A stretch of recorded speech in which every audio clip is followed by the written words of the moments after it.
Well, ladies Where the and hell gentlemen. are we? Oh, that's right. We are in Primordic Studios in lovely Irwin, Tennessee, and we are accompanied by our new compatriots and brothers in arms in this whole escapade. It is Jacob and Roan. Yes. So you all, if you all haven't been tuning into our podcast, then you probably haven't seen these two gentlemen before. So we are currently in Roan's private office, which, by the way, ballin' as hell. Thank you. If we ever do a You tour guys of can't this even place, see all the badass stuff you've got in here. no, you see like all these Half of it's sketches on the behind wall the and camera. everything. Yeah, the camera is very limited in what we can show. I was thinking about putting that little Lego frigate that's like semi-built. Yeah, that'd be pretty cool. That's a badass. That is a Lego. badass. I need more Legos. I was ran, just I staring totally at that. ran. I was like, Yeah, God damn, I don't that think you want to probably risk took a long moving time it. to build. Well, I can move it. It's just it's a solid hunk of Lego. Just a gigantic hunk of and I ran out, so plastic. it doesn't have the engines or the end of the the front of the ship. So Damn. Well, I'm getting there though. so yeah, we might do a tour of this place, and if Ron wants to show off his swag he's got here, then he may do that. That'll come at a later date, and we will let you know when that happens.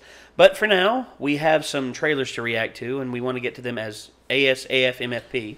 Let me get my trailer reacting. Okay. Well, there he goes. He's off again. Behind the curtains, ladies and gentlemen. Pay no mind to the man behind the curtain. Nope. Yes. I am the great and powerful Roan of Primordic. Yeah, like I know we have a There bunch. he is. We have a lot of Ruby fans that come to our videos. It's got this whole wall up here is like Ruby posters, and there's like a kick-ass Ruby statue over here. And stuff. Yeah, and all the other little figurines. And we got a Ruby Volume 6 poster back here. A little tease for you all if, for those of you out there wanting us to react to Ruby Volume 6, sorry, but wait until Micah comes back. That's all I can say. Yeah, I'm a little bit of a Ruby nut. Oh, yeah. So, actually, let me make sure we got the audio correctly done on here. So, speakers, sharp. Oh, do you want me to turn it? Well, I guess I have my surround system, but I don't know. Would that be a problem? I don't know. It If, might be too loud for the mic. it might be. So, if you want to yeah. Where's run it it through coming? the TV, like just turn it up. There you go. Yeah, don't mind Ron. Let me just do a little audio test. Make sure it's okay. We're good. We're good. How loud yeah. do you want me to make it? I'd say about 60 or 50.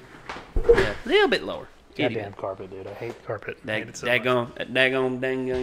carpet. Wood floors and rugs do not. That daggone carpet, man. That daggone thing is getting in my way, man. I'm gonna burn that son of a bitch up. 65 or you said 60? 60, yeah, right there's good.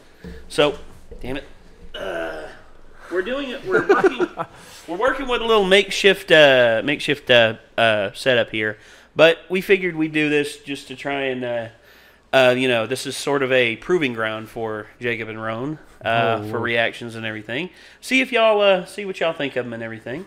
So, gentlemen, have you been paying attention to the little M. Night Shyamalan superhero universe? I have seen the first couple trailers. I saw Unbreakable when I was a kid, a long time ago. Yeah. I haven't seen Split yet. So. Okay. What about you? Same here. Same? Okay. Pretty much the same level we go. Okay, so Split, which came out, I believe, 2 years ago, was phenomenal.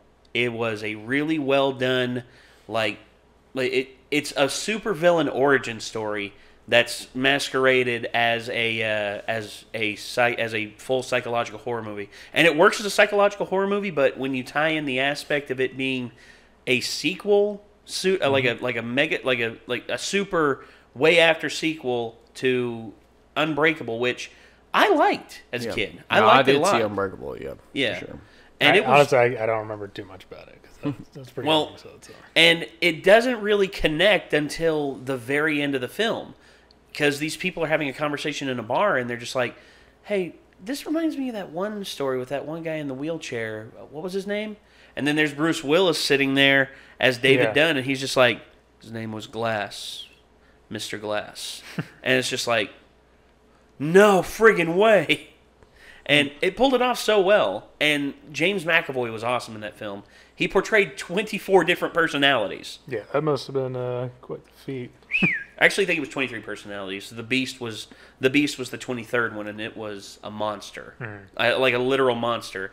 Like for every personality he took on, his body literally morphed with that personality.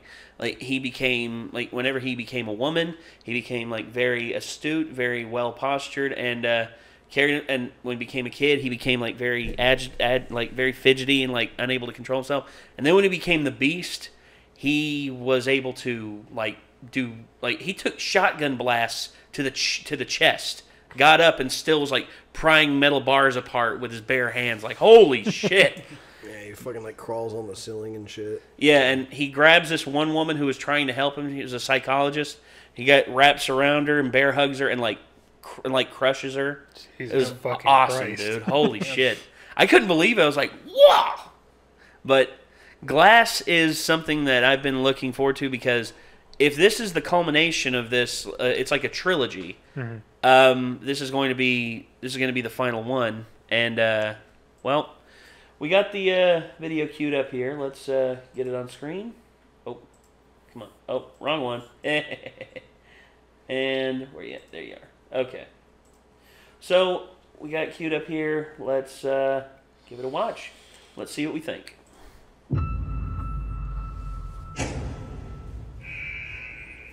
Belief in oneself is contagious.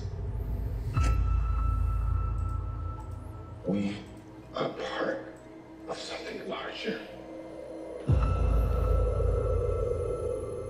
We are fighting for the broken.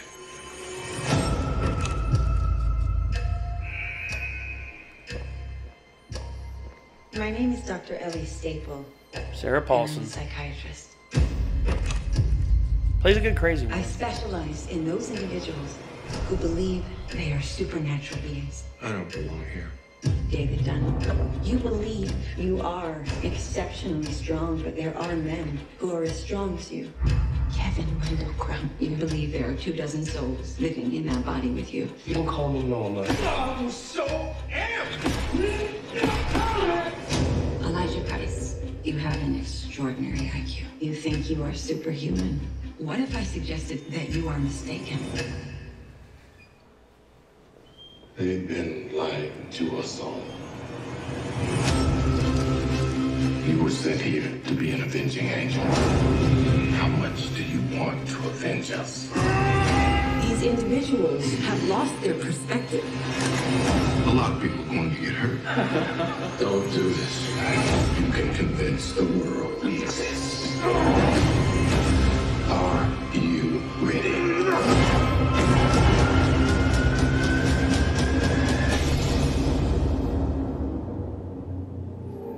This is where they would paint you with big eyes and bubbles of confusion above your head.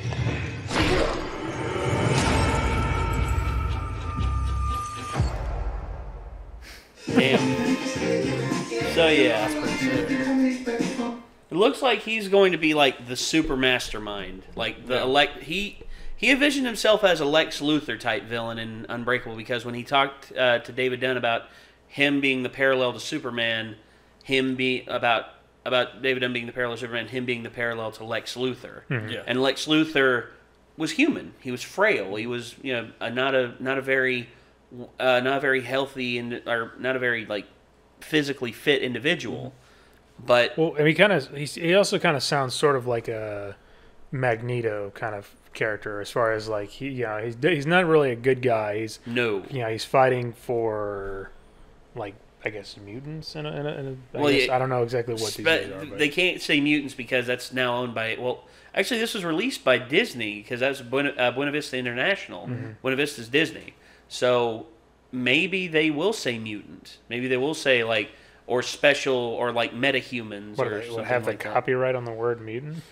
A trademark, I would definitely say. It's a scientific term, I'm pretty sure. Yeah. Well, you'd think so, but that's in the scientific realm, whereas you're talking about the movie realm. Yeah. Okay. Disney, movie realm, that makes sense. Well, yeah, Disney would probably, if it's to deal with superpowers, whereas mutants in the scientific term are like offshoots of the evolutionary chain. Yes. That can benefit or are a detriment to the species. It's kind of like how Lucas had the term droid trademarked. Yes, sort of. Yeah, even though droid is just short for android. Yeah, and for me, whenever I see this, I think maybe they're going to go with like metahumans or something like that, because they aren't mutants per se. Because in terms of something being a mutation, it's in the scientific realm, it's something that is so insignificant unless presented in a like dire situation, like abnormal strength. Yeah. Like if that's presented in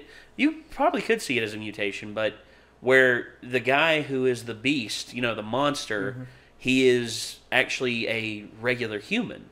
It's just he believes himself to be like that, but yet his body is able to change and morph itself to like mimic that, whatever he believes.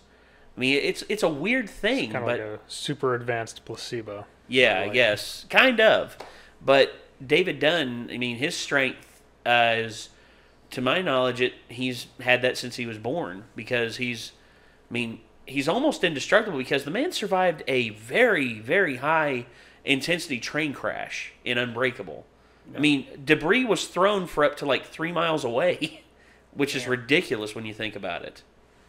I mean, it was a head-on collision. Bullet train or something? It was a super fast. It was like one of those like super fast trains from like, I forget which city it was from, but they collided and debris was spread for like miles out.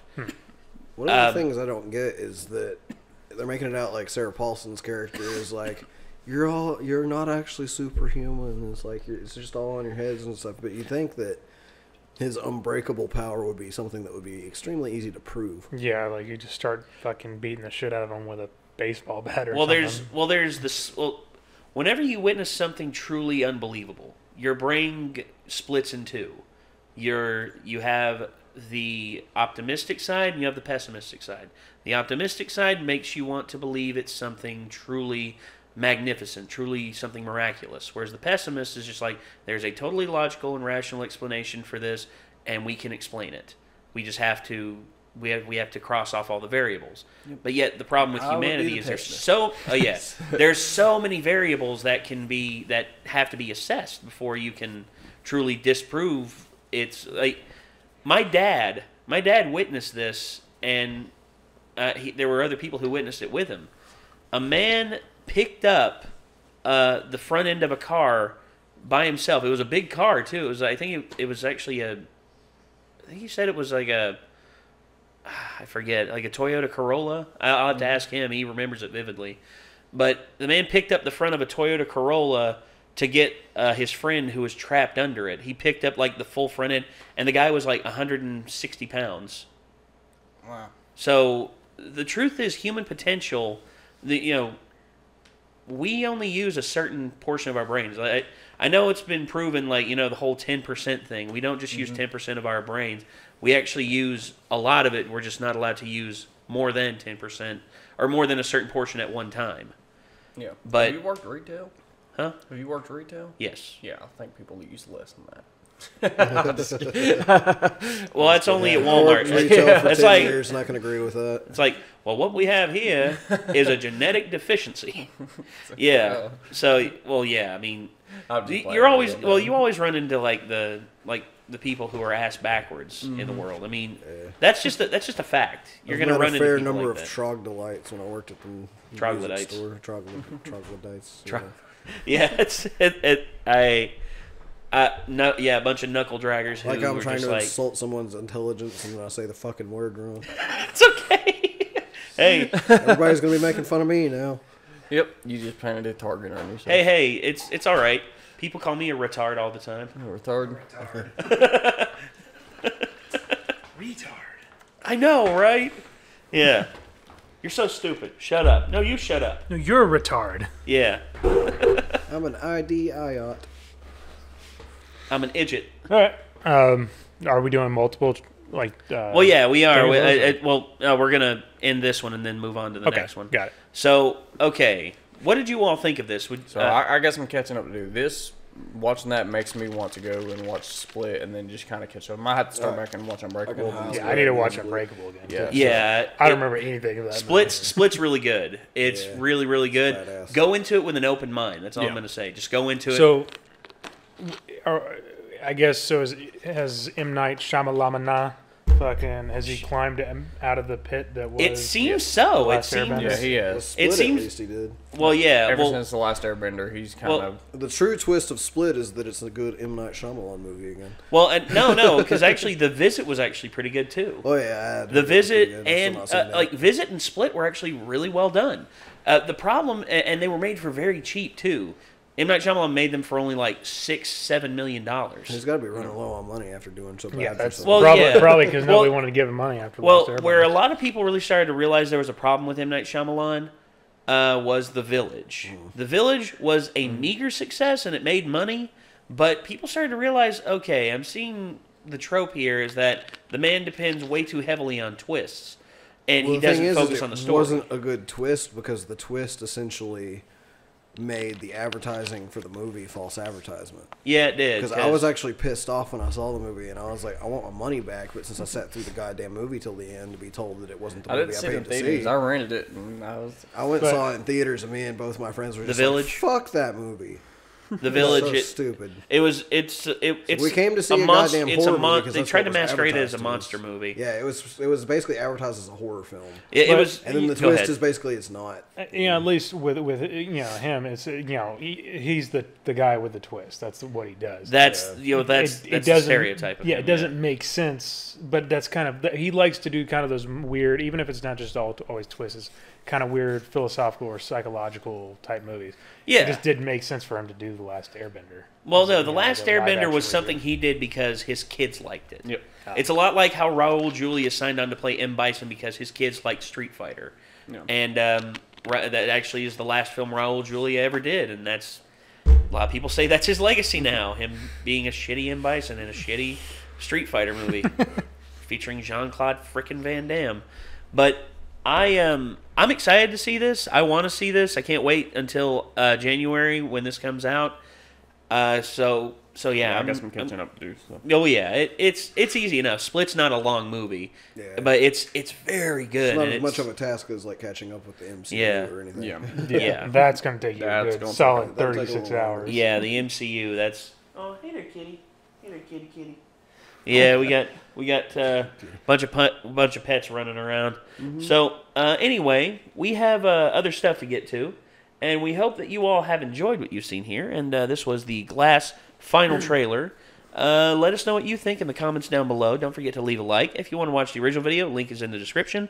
Check out our Patreon, and don't forget to check out Primordic. There's a link to their to their YouTube page down below, and also Yeah, if there are any bands out there that are looking at doing like music videos or recording, we got anybody that is interested in doing some filming, things like absolutely. that, we got all the stuff here. So, anything else, guys? Yep. Where's that? All I know right. I'm getting ready to watch that tonight. Okay. Not Glass, but Split. Split, yeah. So, we'll see you all in the next one. Until then, peace out.